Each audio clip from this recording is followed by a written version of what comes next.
Hey guys, it's time for a brand new episode of Below the Iceberg, the one and only podcast where we talk to real life 2 Comma Club winners. Whether you're a small business owner, an entrepreneur, a wannabe entrepreneur, or you've been in business for a while, you're sure to pick up tidbits of actionable advice from these million-dollar entrepreneurs. Now, if you don't know what a 2 Comma Club winner is, it is where they have built one funnel inside the ClickFunnels software and sold $1 million through just that one funnel, which is absolutely awesome.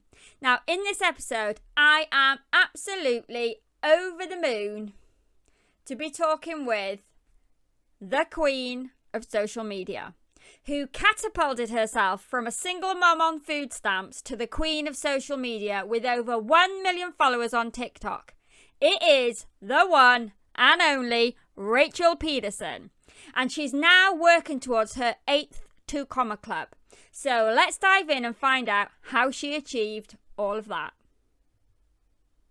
Okay, so welcome, Rachel. Thank you. I'm so excited to be here, Polly. I am so excited that you agreed to come on and chat with me today. It's awesome. Of course. Go for it. Let's dive in. So, first off, I want to say massive congratulations for getting 2 Comma Club. Thank you so much. And I can't see the behind you, aren't they? I can't see them today. So we've just crossed this is crazy. We've crossed 8 million in revenue. So this is like the awards. So we have 1, 2, 3. Our 4th one got lost. Oh, did it? In the move, so we have to reorder it. And then some of like the rules about how you can submit them per product, per funnel have changed, or rather they've reverted to the original plan. So we'll have 4 for 8 million and then like 4 awards for it. And then once we cross 10, then we can actually submit for the 10, which is kind of cool. But awesome. Yeah, so it's filling out. It's fun, but it doesn't really change the day to day, to be honest. Okay, so what I like to do with my guests is I dive in and look at their stats across their social platforms, because it gives my viewers, my listeners, an idea of how big somebody's platform is versus what they can achieve. Yeah. Oh, that's wild. Oh, this is gonna be cool. I didn't know this. This is so cool. So this is what I found out. So your Facebook group, become a social media manager. Is that your biggest Facebook group? Because I know you have a few. Yes, I think that's my biggest one. Although the TikTok for business one is getting close to surpassing it. Like it's growing so much faster. Is it? So I looked at the social media manager one's got 78.4 thousand people in. Okay. And I've had that one for 7 years, I think. And the TikTok for business I've had for 2 years, maybe 3, but I think 2, and it's at 69.6 thousand. Oh, wow. That is. So it's growing really fast. Really fast. So on your Facebook page, then you've got 25,892 followers. I think that one's the profile. Yes. On your profile. Yes. Yep. Beautiful. Yep. That's, Then Instagram, 174,000. Yep. TikTok, 1 million followers. You are the first that we've had on the show with 1 million followers on across any platform. Oh, crazy. Wow. And YouTube, 119,000 subscribers. Yes. So that is why you're called the queen of social media. Thanks. I will say, like, hearing those numbers, it feels really weird because sometimes I'm like, really that happened over the last 7 years? It kind of blows my mind still a little bit. So when I hear all the numbers, like my face gets kind of hot and I'm like, that is nuts. That's crazy. So for people who don't know you, can you tell our listeners a little bit about what you exactly do? Yeah, exactly. What I do is I have 2 businesses. So the first is a marketing agency. We do consulting strategy for 8 to 10 figure businesses, such as Metricool, such as Money Just Flows, Dean Graciosi. We've worked with ClickFunnels in the past, and that's what we do for clients. We are opening a done for you TikTok agency that I'm very excited about, and that's coming out in the next few weeks. Awesome. And then, so that'll be really fun to get back in the done for you game. Yeah. And then, because I love it, even though it's challenging, but I kind of love the thrill of it. And then I also teach people marketing, business, etc. Now, I teach across many different niches, specialties. I teach TikTok digital marketing, mostly social media, how to use social media to build your business. And then my specialty is freelancers. I love freelancers, especially since so many people like kind of talk down on them. So I'm a huge fan of saying, wait, hold on.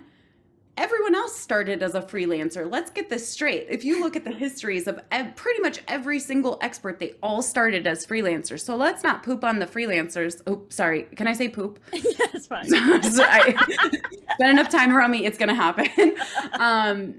But like, it's an audience that I feel gets really dumped on when they do some of the biggest work to build some of the biggest businesses. So I'm really, really passionate about freelancers. Awesome. So can you remember back to when you first got that first $1 million in sales? Mm-hmm. When was that? I crossed $1 million across so we have like one umbrella company that handles both companies. So between the two, we crossed $1 million, and it was pretty close to 50-50 revenue at that point between the two. I was pregnant with Dominic. And it was literally the month before Funnel Hacking Live when I spoke 9 months pregnant on stage. Right, okay. And I don't know what your follow-up question is going to be because it was a really interesting time in my life. So I'll let you take it from there. So when was that then? So how old's Dominic? Dom is 4. That was 2018. So my second Funnel Hacking Live, I was speaking. So that was kind of cool. Yeah, do you want to ask a follow-up or do you want me to just dive in? Yeah, you go for it. What I was going to say was, when you hit the $1 million, were you tracking it? Did you know you were going to hit it, or did it happen and pass you by? I was trying to make sure that we hit it before Funnel Hacking Live. So like in the months leading up, once I knew I was going to speak, I was like, we got to be really intense with sales and like make sure that this really, really happens. I really thought like, oh, this award is going to unlock like every good thing.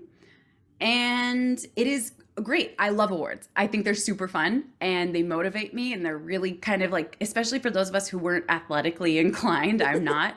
It's kind of the only like trophy we get, if that makes sense. And so I really wanted it to happen. So I became very personally self-competitive, and I was kind of nervous. I was like, are we going to hit it in time? It was close, but we did it. So was it a goal that you were focusing on to get the 2 Comma Club?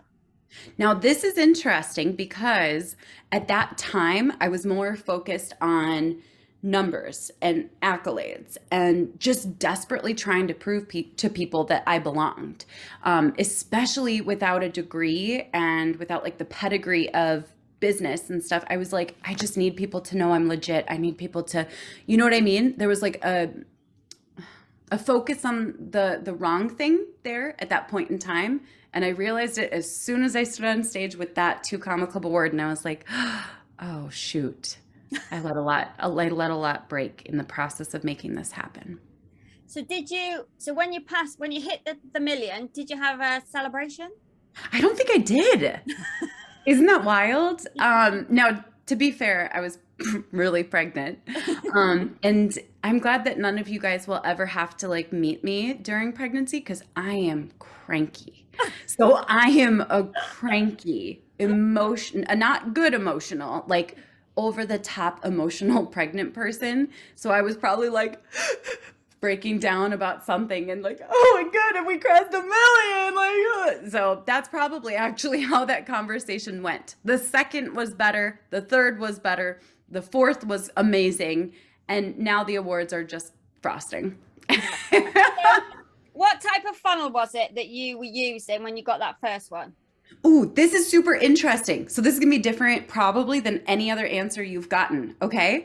So my website was the hub for all our funnels. So I built my first website in ClickFunnels. This is a true story. So John Lee Dumas approved me to be on his website. I'm sorry, on his podcast, EO Fire. years ago, and I like overnight was like, my website is not where it needs to be. So I quickly, in like 8 hours and an all-nighter, built my website on ClickFunnels and turned it into a mega funnel. So it just kept funneling people into different places. So my hub, for lack of a better word, was my website. Russell's calling them a funnel hub now, isn't he? That's Yes. what he's calling them. Yes. So Isn't that cool? You did that first. I'm sure someone else did it before me. So, very first website that I was proud of, even though it was a little ugly because I did it, it was a funnel. And what were you selling then? What were they? The main focuses at that point were done for you services, and we were charging, I think we had clients from $1,200 a month. Actually, no, there was one client I held on to for years because I just loved her. Her name was Tammy, and I loved her website and her business and everything. And so I held on to her for years at $500 a month. Oh, wow. And I just liked working with her. So I just kept working with her. So, but most of our clients were between 1,200 and at that point, I think 3,500 a month. So that was one of our main offers. And the second main offer at that point was Social Media United, which was, I want to say at that point, it was either $49 or $69 a month with a 7-day trial that was just $1. All right. Okay. And how were you getting your traffic then for that? Okay. I'm having to go back in my mind. Mostly for the done for you, everything that I put out there was building the audience for done for you. We had a lot of word of mouth. We had a lot of referrals. I was always building my list just in general. That was how we got the most traffic there. We didn't spend much on promoting the agency.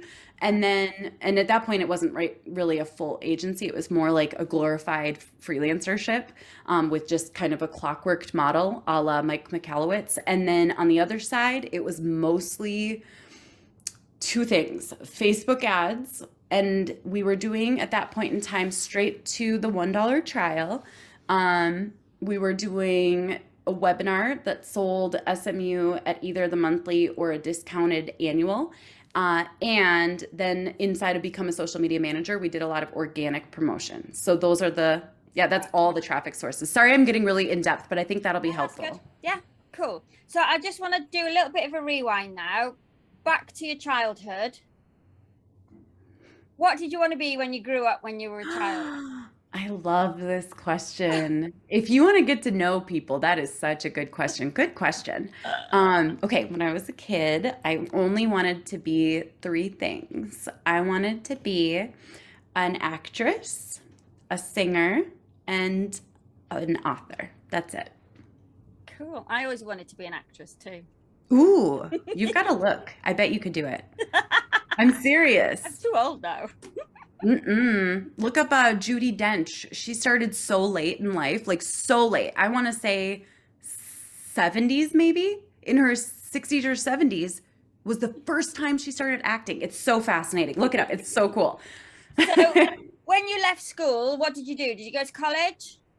I went to college for 2 years for music and music business specifically. Right. So I thought I was going to go into something with music. I didn't really plan what was going to come next. I just kind of was like, well, I'll just go to this private Christian school that pretty much accepts everyone. So my grades in high school were really bad, mostly because I checked out. My parents started divorcing from the time I was 13 to 18. So they were separating and getting back together for 5 years. Right. And so I went from a straight A, like A+++ student to graduating with a 2.6, which all my teachers were baffled by. They're like, you have to try to do this bad. Like, this is not good.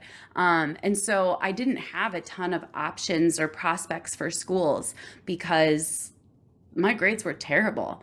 And so this private Christian college in Minneapolis, they accepted everyone. I went for 2 years, and then I was kindly encouraged to no longer attend after I kind of went a little wild.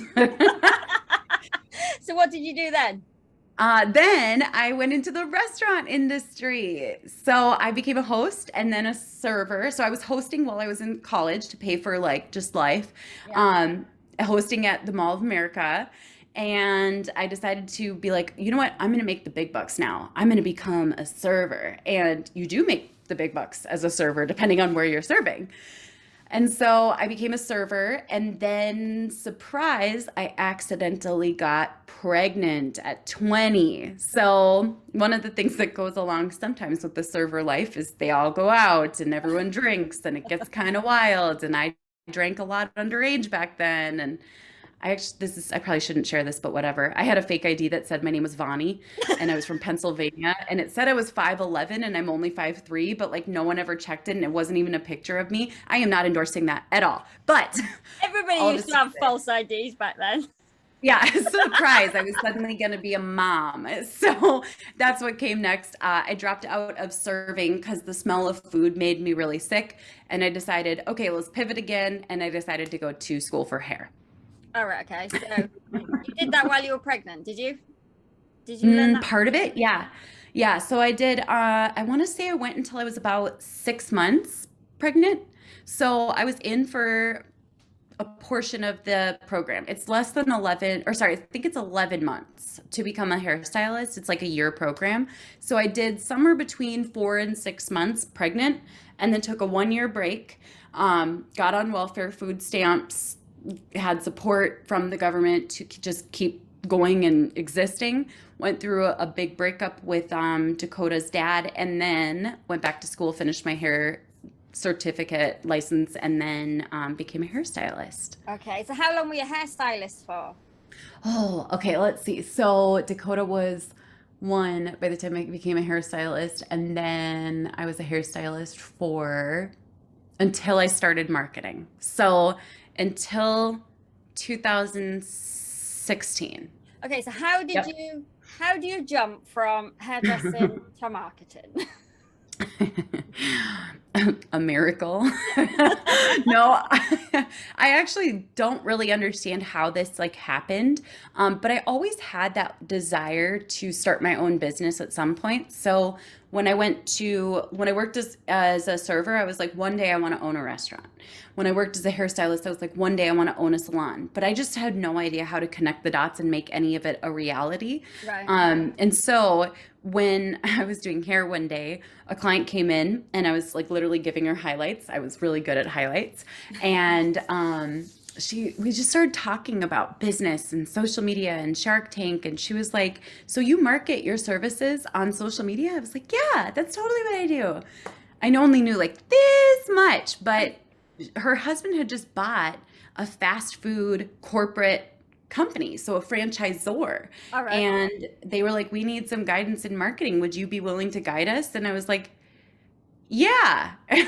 So I went to their house and I was their marketing consultant, $15 an hour. I studied on YouTube University basically before I went to their house every time, and it made me fall in love. That's pretty awesome. So yeah. So how did you then jump? How did you leave the hairdressing? What did you do next?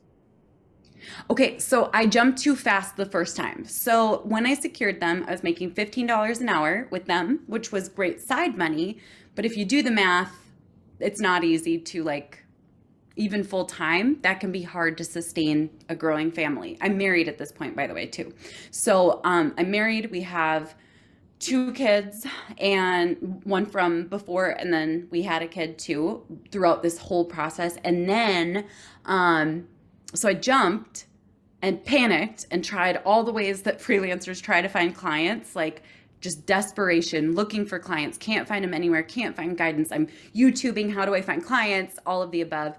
And I was like, I think I'm gonna need to get a job in marketing to support me until I can figure out how to build my own business. Right. And I applied for every job I found on Craigslist and LinkedIn, and got a few interviews, and then finally got a job with an agency that basically like cold spams everyone's emails. So we sent out like 25 billion emails a week or something crazy like that, and generated leads that way.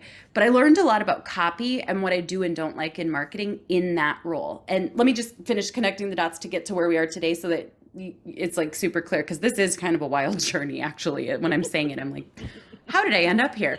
So this is a miracle. So I started with that agency. I quickly realized I didn't like it. People were so mad all the time because we were basically spamming their inbox legally and ethically according to the US's can spam laws, but people were still pissed. And so it wasn't enjoyable. Like most of the time we were just pissing people off. And so I was like, I don't like this. And so I applied for a job as a marketing manager. So up level marketing manager of an Inc. 5000 tech company. And it was a perfect timing because they had just worked with someone who had like a double master's in marketing and communications. And she had just not done a great job in the role. So they were super open to someone with no degree coming in and taking over. So I jumped in, I fell in love. We crushed it. I actually got all my work done so fast we were bored every day. And they were like, there's nothing else for you to work on. And I was like, but I still have to sit in the office? Are you kidding me? And that's when I started building my business in my free time. So how did you come across Russell and ClickFunnels? Ooh, that one came later. So I started building the business. I still didn't really know about Russell until I want to say it was sometime. So I really got serious about the business in fall of 2016 by, is that right? Or was it 2015? Now my years are falling together a little bit. But basically right around whatever that year was, I needed to start a funnel for Social Media United, which was back then Social Media University. And I tried Lead Pages, but they didn't have the one-click upsell or the right PayPal integration back then. So I was like, I think it's time to finally cave and start using the tool that can actually support that. So I signed up for ClickFunnels because that's what I had heard from people in the space. Signed up for ClickFunnels, saw an ad for .com secrets. I actually thought the book was going to be about like the dark web. I'm going to be super honest because it's like a guy in front of screens and it looks super sketchy. So I was like, ooh, I'm going to order this. And at first I was kind of nervous. I was like, oh my gosh, is this like a bad book? And I'm like reading it when no one's around because I'm like, what if this is a book about like all the evil on the internet? So I read the book. I get pretty hooked, and then I decide to splurge with two of my friends, Kirsten Ross, and at that time it was Kirsten Ross and Jamie Cross, and we decided to split a hotel, go to Funnel Hacking Live 2017, and we made it happen. So that was, I want to say I was using ClickFunnels for a year, almost a year before I went to Funnel Hacking Live, and that's when I was like, ooh, I'm in, okay. So how did you get the... So that was the year before you were presenting on stage. Yep. How did you do that in a year? How did you get that? Miracle again. But so when we went to the conference, I noticed something big, and I like to watch people who are doing what I don't want to do. Does that make sense? Or doing the things I'm afraid to do, or doing the things that get the results that I want. And right as the conference was about to start, I had noticed that the first few rows were roped off at FHL, and there was always this mad rush for seats. And then all of a sudden, when all of us are seated and it's about to start, suddenly these rows of people start walking in, and they just, let me just tell you, Polly, they looked like bosses. Like they were ballers. Like they just walked in, they were all like confident, and you could smell their expensive perfume across the whole room. And I was like, something's different with those people. So I ran to the back of the room and I grabbed, I think it was Liz Tennyson back then. I was like, who are those people at the front of the room? What do they have? I need to know what it is, because there's something magical happening with the way that they walk and carry themselves and their friendship and camaraderie. And she was like, oh, that's our inner circle. I was like, I want that. And she was like, okay. Now we had grown our done for you services to about $20,000 to $25,000 months at that point, with just me, a VA doing a couple hours a week. And it's funny because she's actually here right now, my sister, Stephanie. So with just us three, we grew it to a multiple six-figure business, working a ton, but still we grew it there. And then I jumped on into the inner circle 4 weeks later, overdrafted my entire bank account, missed payroll to make it happen. I don't recommend that, but it is what it is. And jumped on in, went to the first meeting, and that was how I got into the inner circle. And when I showed up, oh, this is key. I would have said before, I don't know how I ended up on stage, but I do know now because my foreword of my book, Unfiltered, is written by Russell Brunson. And in his foreword, he broke it down. Okay, yep, there it is. So he shared that when I showed up, I just sat and gave value, value, value, value, and contributed. And I was excited and I wanted to help everybody. And he said that stood out to him. And then when I got on stage and it was time to present, I shared my backstory of being a single mom on welfare and where we are today and what my goal was. And then I shared that I intentionally went viral one time and suddenly it was like question after question after question. So Russell said it was the way that I served and the intentional aspect. So he invited you to be a speaker? Yes. Oh, so awesome. And he had no idea I was pregnant. I was hiding my pregnancy. So he asked me and I did the dates, the calculations, and I realized I was going to be 9 months pregnant when I was supposed to speak. So I waited as many months as I could and kept my pregnancy a secret.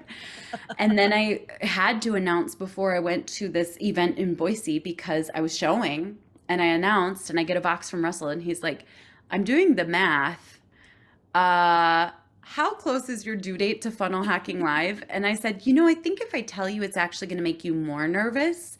So why don't I just not tell you and you can hype it up from a marketing perspective? And he's like, all right. I said, I promise you, I will speak even if it's on a Zoom interview from the hospital in labor. I will speak, but let's just play with it. And he said yes, but I was so scared. In fact, 2 days before I spoke, we went to Disney. We brought our family out since it was right there by Disney. And I rode one of those scooters the whole time in Disney so that my water wouldn't break right before I was going to speak. So awesome. True story. Okay, I'm just conscious of time. Are you okay for a couple more minutes? I have a couple more minutes. Let's do it. Okay, awesome.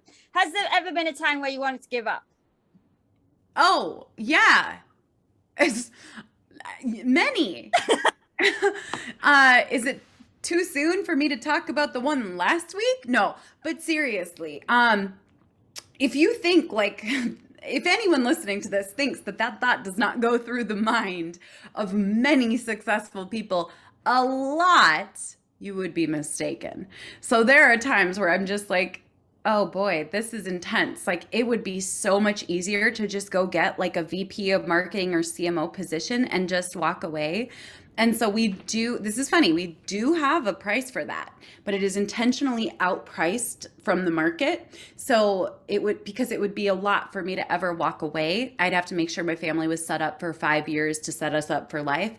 But the truth is, even though there are days where I'm like, okay, I'm tired. This person just tagged me in a mean video and 3 people on my team are having breakdowns today. Okay, cool. So I kind of want to give up, but I also know that's not true. I'm just not going to make the decision today. I'll make the decision on a good day. And then as soon as a good day hits, I'm like, oh yeah, I remember why I love this. Like it's worth it. The challenges bring lessons and growth.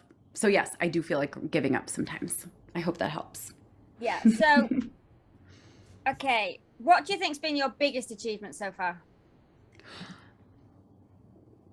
This is going to sound really surprising, but making sleep and family priorities, because so much in the culture of entrepreneurship doesn't edify the importance of sleep and time off and recharging and family. And so that's probably my personal definition. And I think that's why I've been posting a lot about it, because I'm like, wow, I'm really proud that we made sure evenings are for family at least 4 of the 5 work nights. Weekends are for family. That's the priority. I sleep every night. I don't pull all-nighters anymore unless there's some like big crazy book launch and I have to work to get everything done in time. But I would say that's my biggest accomplishment. But I think other people might say it's the book deal or the TEDx or seeing other people have success from us. That's another one too. When I get to work with someone and I get to see them experience a breakthrough, or I connect them with one of their dream clients and they get to work with that dream client, those wins sometimes feel even better than my own wins. And so those are some of the really cool wins. I would say those are some of my biggest accomplishments. Oh, that's awesome. And do you have a morning routine? My morning routine, I do. Okay, so I'm not a morning person. So I'm groggy for a little while. That is always the case. I need some time to warm up. It's like an old engine. You got to like, you got to kickstart it a few times. So I usually wake up at 6:50. We're finding the norm right now. Sometimes I have seasons where I sleep in a bit, and sometimes I have seasons where I think like, oh, I'm going to become a 5 a.m. person. That doesn't usually last long term for me. So I wake up around 6:50. I move very slowly. So I move very slowly, brush my teeth, go downstairs, drink a big thing of water, drink 2 cups of coffee instantly before I'm even going to touch a computer. I'll usually do a couple minutes of affirmations or meditation or something to just set me up for the right way. I do like the videos that are like, watch this before you start your day. Those ones are really nice. They set the tone. And then I get on the computer, do power hour for almost 2 hours and get a lot of my stuff done before the day starts. But the key is nothing on video until my brain warms up. All right. Okay. Yeah. Nice. That's worked really well. And then most mornings, the girls ask me to do their hair in like really cool hairstyles to match their outfits. So most mornings I prep for taking 30 minutes out and just supporting them with like, it's really cute that they ask me because I don't think I'm great at like style, but I can help with like, should I wear a belt like this? Hairdresser. Yeah, it helps a little. So they'll be like, Mom, is this outfit right? And I'll be like, try it with white biker shorts instead. And they're like, oh, I like this so much better. So I spend 30 minutes many days, not all, helping the girls get ready, snuggling Dom a little because he's fast. So yeah, so that's kind of something that we've been carving out, but it's not every day. Okay. And what's your focus now for the rest of this year? Focus for the rest of the year. There's one focus, and it is prepping for the book launch. I'm so excited. So I have a book coming out September 20th through Hay House. It's called Unfiltered. And the biggest thing is just really and truly serving people, diving deep into my messages in that book and making sure like that I'm sharing those messages across social so that people know you don't have to build your business according to the thing you've been hearing on YouTube. There are different ways to do this. So that's the main focus, serving people and then the book launch. Okay, cool. Okay, my final question. For 24 hours, if you were going to be an animal, what would you be and why? A lioness. I just had this convo 2 nights ago with someone. Lionesses fascinate me because the lion is the king of the jungle. And then I would love to learn like what their collaboration looks like because the females are the hunters. And I find that really fascinating. And the lions stay at home with the kids. And I'm like, there's something really interesting there. So I would love to see how lionesses work together, how they communicate with the lions. I would love to see the reactions to the confidence of a lioness from other animals in the jungle, how the lioness carries themselves. Like, I'm really fascinated by specifically lionesses. Nice. I like that. Yeah. That's good because you've even thought about that before. Most people, when I ask them, they have not got a clue. I just had like an in-depth convo about this 2 nights ago. That is so funny. Amazing. Okay, so thank you so much for chatting with me today. Thank you. If anybody's interested in finding out more about what you do, where can they go to find that out? The easiest place to learn more about me is my website, rachelpedersen.com, all E's and a D in my last name. Okay, awesome. Thank you so much, Rachel. Thanks, Polly. Thank you for listening. I really hope you enjoyed today's episode. If you did, please take a moment to leave us a 5-star review and subscribe to the podcast on your podcast software. It really helps us rank the podcast and get more listeners. And if you're over on YouTube, please subscribe and hit the bell. Every Friday, 8 a.m. GMT, we release a brand new episode. And until then, have a good one.